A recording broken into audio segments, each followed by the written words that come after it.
एक लोटे जल का मैं क्या वर्णन करूं गुरुदेव। मेरी बेटी के नई जिंदगी दी है भोले बाबा ने। मेरी बेटी आद्या जायसवाल जब वो 2 साल की थी तो उसके चेहरे पर एक दाग आ गया और वो दाग चेहरे का डॉक्टर के हिसाब से ये दाग पूरे शरीर पर फैल जाता है और दाग आया। अब मैं करूं तो करूं क्या। जितने डॉक्टरों को दिखा सकते थे दिखाया पर वो दाग सही नहीं हो रहा था। डॉक्टर एक ही बात कहते थे कि ये दाग धीरे धीरे पूरा शरीर सफ़ेद कर देता है, पूरा शरीर बेकार कर देता है। मेरी मम्मी जो आपकी कथा सुनती हैं उन्होंने मुझे आपकी कथा के बारे में बताया और रोज़ शिवालय जाकर 1 लोटा जल चढ़ाती, कुछ उपाय करने को कहा, मैंने वो करा। रोज़ शिवालय जाने लगी लेकिन उपाय नहीं कर पाई। हैदराबाद में उसकी सुविधा नहीं थी।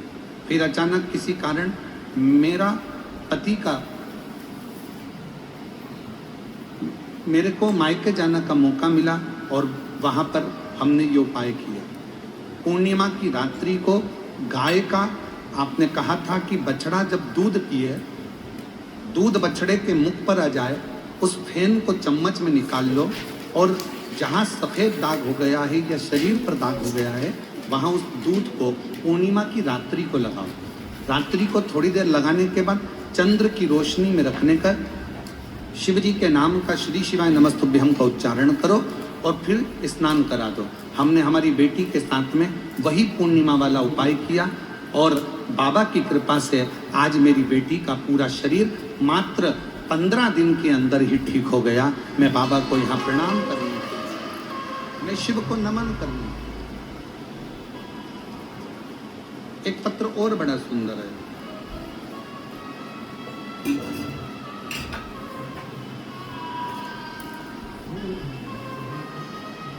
सुनीता देवी, पति नरेश कुमार साहू, ग्राम राटन, पोस्ट बगरस, थाना बखरी, जिला बेगूसराय, बिहार की रहने वाली हैं। कहीं बैठी हो तो बेलपत्र लेने के लिए आ सकती हैं। मेरा मोबाइल नंबर ये है। गुरुजी, मैं बाबा का क्या गुणगान करूं। काफ़ी हताश और परेशान थी बाबा। हमारा नाती 4 वर्ष का हो गया परंतु कुछ भी बोलता नहीं था। बहुत सारे डॉक्टरों से दिखाया, कुछ सुधार नहीं हुआ। एक जगह डॉक्टर साहब बोले इसके गले में ऑपरेशन करना पड़ेगा। कुछ समझ में नहीं आ रहा था। परिवार के सभी लोग काफ़ी चिंतित हो गए थे। हमारी देवरानी आपकी कथा टीवी पर सुनती है, उसने हमें बताया कि सीहोर वाला बाबा कहता है सुना करो, 1 लोटा जल सभी समस्या का हल। बाबा आपकी भी समस्या का हल करेंगे। शिव कथा में कुंदकेश्वर महादेव के नाम लेती, शंकर जी को चढ़ा हुआ जल लाती और बच्चे को पिला देती, बच्चे के चेहरे पर गले में लगा देती। मैं बाबा का क्या गुणगान करूं गुरुदेव। जो बच्चा डॉक्टर के हिसाब से बिना ऑपरेशन के बोल नहीं सकता था, उसको ऑपरेशन की जरूरत नहीं पड़ी और आज मेरा बच्चा 4 साल का पूरा बोलने लगा। मैं बाबा को प्रणाम करने के लिए आई हूँ, बाबा को नमन करने।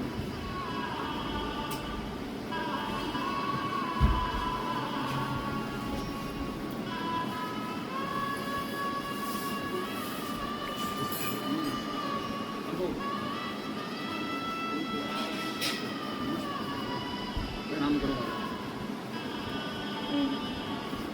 बेटी के चेहरे पर दाग आ गया था और डॉक्टर के हिसाब से वो पूरे शरीर पर फैलता जा रहा था, पर शिव कृपा से बेटी ने आकर पूर्ण तरह से शंकर पर समर्पित होकर आज पूरे शरीर का दाग समाप्त हो गया। एक बार जोरदार ताली बजाकर स्वागत।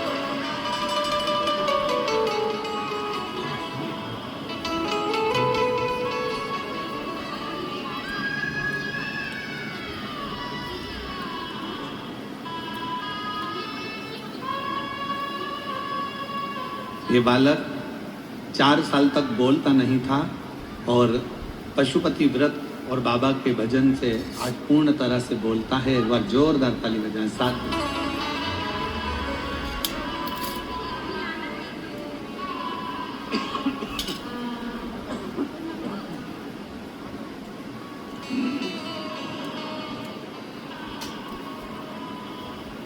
और लुटा दिया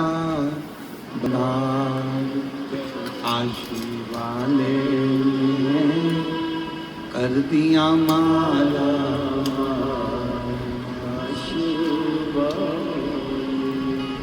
जो जैसी भावना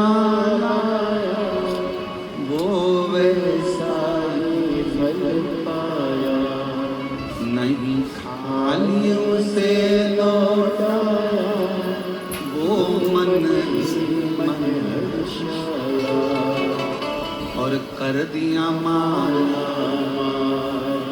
काशी वाले, लुटा दिया भंडार काशी वाले।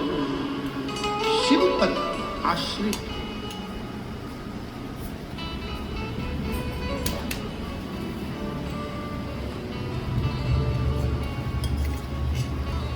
लोग कहते हैं गुरुजी समस्या बहुत बड़ी है। हमने पूछा कितनी बड़ी है, कि बहुत बड़ी है। फिर पूछा कितनी बड़ी समस्या है, बहुत बड़ी है। हमने पूछा कितने साल की है समस्या, कितने साल से, 10 साल, 15 साल, 20 साल, 24 साल, 25 साल, कितने साल?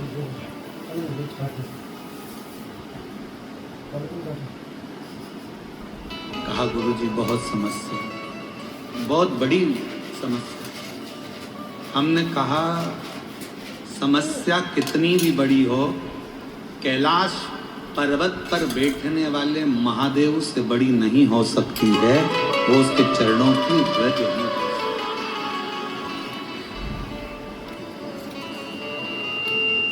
आप विश्वास रखकर अगर देवाधिदेव महादेव को एक लोटा जल चढ़ा रहे हो तो चिंता न करिए।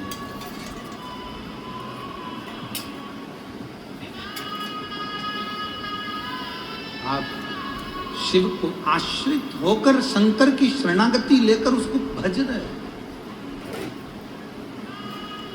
क्या सोचना, क्या विचार करना?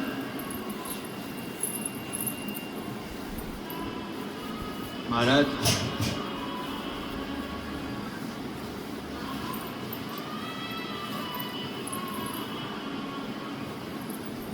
शंकर भगवान के मंदिर में जब जाओ तो पूर्ण भरोसे के साथ, और शंकर की कथा में आओ तो पूर्ण भरोसे के साथ।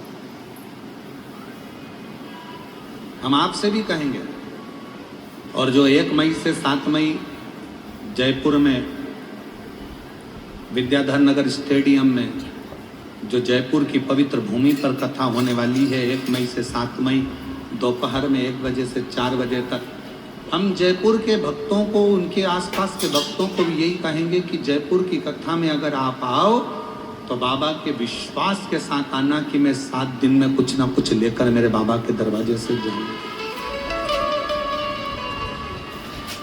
तो आओ, वरना मत आओ। आप आपका गल भरा, आप भरा।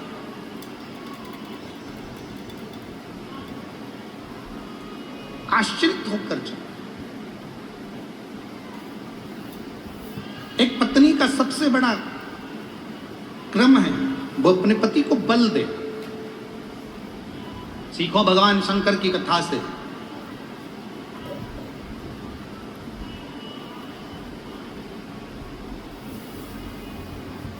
महिषासुर को मारना था,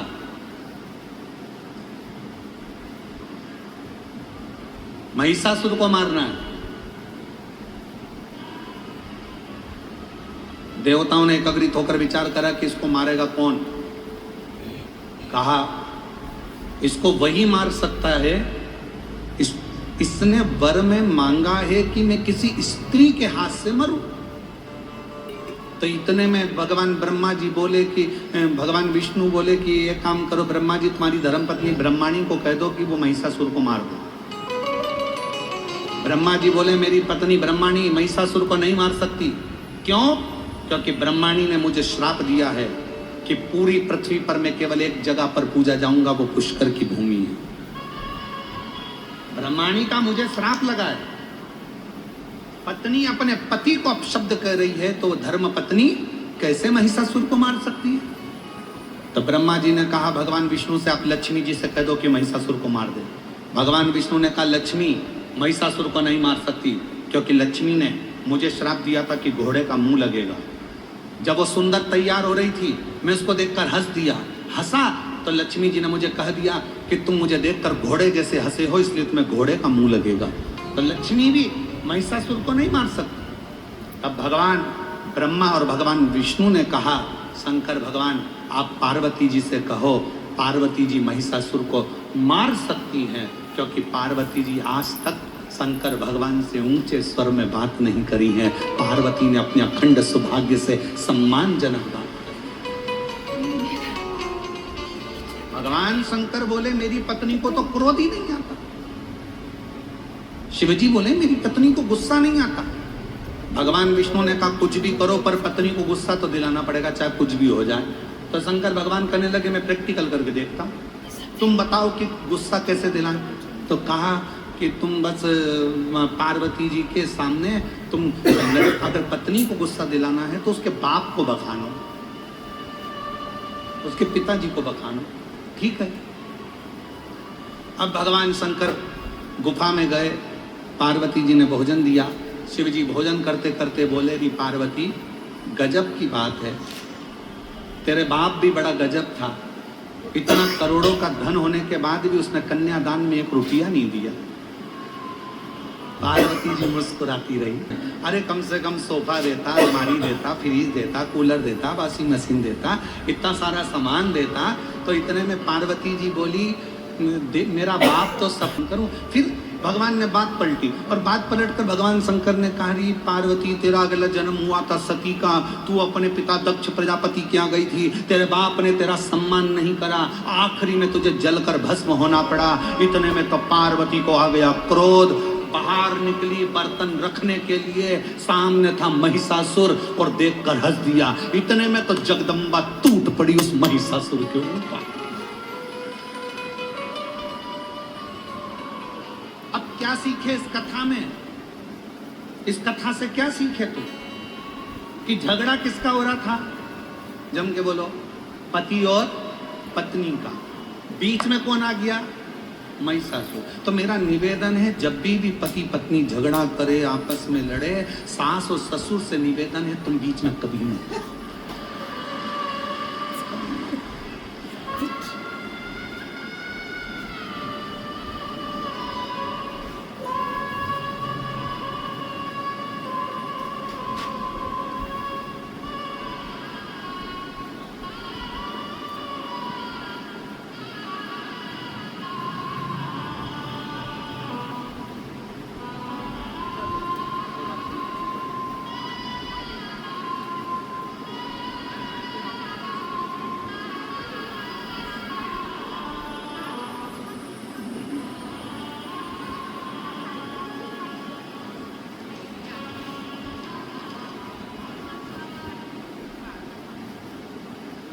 दीदी ने लिखा है मेरा नाती बोलने लगा और मेरा एक बेटा जो कई सालों से नौकरी की तलाश में था, नौकरी नहीं लग रही थी, तब मैंने पशुपति व्रत किया और बाबा की कृपा से हाई स्कूल सेकंड में भौतिक का शिक्षक बन गया। मैं बाबा को यहाँ प्रणाम करने के लिए आई हूँ। बहुत बहुत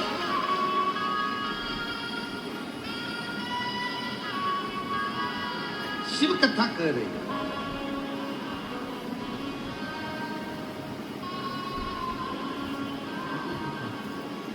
भगवान शंकर और पार्वती का झगड़ा हो रहा है और बीच में कौन आ गया? जम के बोलो जरा, महिषासुर। जब पति पत्नी का झगड़ा हो, भूल से भी, बच्चों से भी कहेंगे, अगर पति पत्नी का झगड़ा हो, बच्चों से भी निवेदन है ना मम्मी के पास जाना ना पापा के पास जाना, नहीं तो मंदिर के घंटे तेरा बजा। बच्चों को बिल्कुल ना जाए, थोड़ा शांति होगी अपने आप। और होता है कभी कभी पति कुछ बोल दे, पत्नी को गुस्सा आ जाए तो वो बच्चों को धो देती है।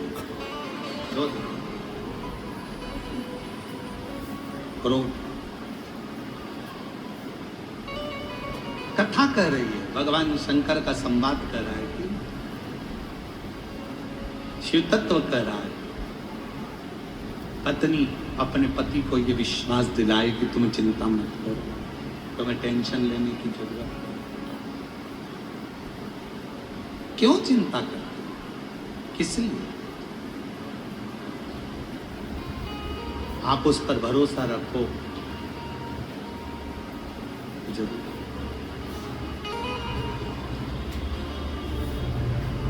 आप उस पर विश्वास रखो, और जब आप उस पर भरोसा रखोगे तो शिव तत्व मिलेगा जरूर।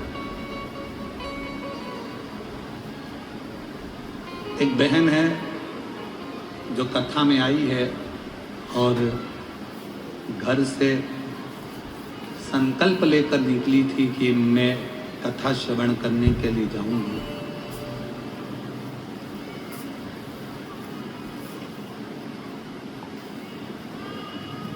पंडाल में 3 दिन हो गए, उसको जगह नहीं मिली कहीं बैठने के लिए, तो कहीं बाहर रोड पर बैठी रहती है।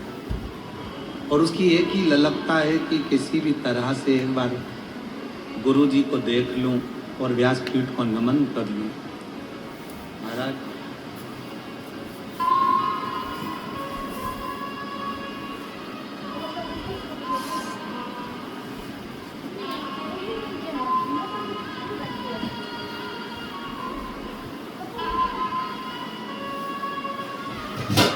विजया भारती, पति सुरेंद्र कुमार भारती, मुजफ्फरपुर बिहार की हैं।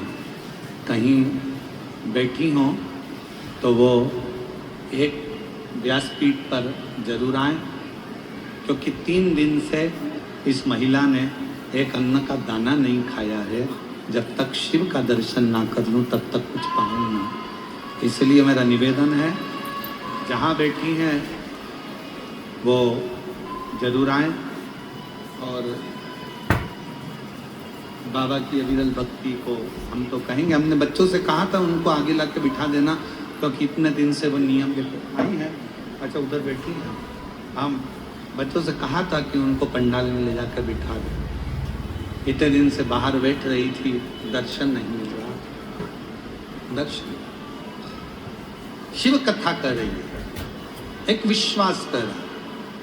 महाराज, तुम जहां जाओ वहां शिव तत्व आपके नजदीक। और मेरे भोले तेरा सहारा है, मेरे भोले तेरा सहारा है, मेरी नैया का तो किनारा, मेरी नैया का तो किनारा, मेरे बाबा तुझे पुकारा है, मेरे बाबा तुझे पुकारा है, मेरी नैया का तू किनारा, मेरी नैया का तू किनारा। शिव को भजो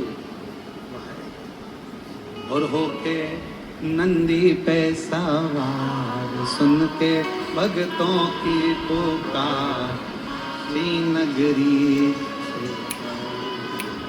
मेरे भोलेनाथ, सुन के भगतों की पुकार, होके नंदी पे सवार, काशी नगरी से मेरे भोलेनाथ, सुन के भगतों की पुकार, होके नंदी पे सवार, काशी नगरी से सुन के भगतों की पुकार, होके नंदी पे सवार, काशी नगरी से आए मेरे भोलेनाथ, सुन के भगतों की पुकार, होके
देखो डमरू बजाए, कैसा निराला भोले रूप सजाए।